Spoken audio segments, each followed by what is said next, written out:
ஆட்சியை புடிச்சுதான் இந்த 15% ஒரு அரசியல் விட்டு போறேன்ட்டாரு. விட்டுருக்கேன் நீங்க 15% வாங்கினாலே நான் அந்த அரசியலையே முழுக்கு போட்டுறேன், புரிஞ்சதா?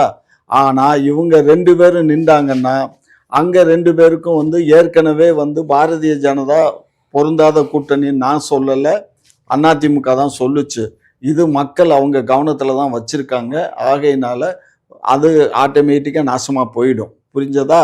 அதுவும் நாசமா போயிடும், இதுவும் நாசமா போயிடும். நாங்க எதை கண்டு பயந்துகிட்டு இருந்தோமோ அது எங்களுக்கு அச்சம் இல்லை, அச்சம் இல்லை, அச்சம் என்பதே இல்லைன்னு நாங்க வெற்றி வாகை சூடி மீண்டும் 26 திராவிட முன்னேற்ற கழகம் ஆட்சி அமைக்கும். அப்படியே சொல்லியே இன்னும் மக்களை ஏமாத்திட்டு 2019 விஜய் அவர்கள் அதிமுகவோட கூட்டணி வச்சா பாஜக கழட்டி விட்டுருவாரு.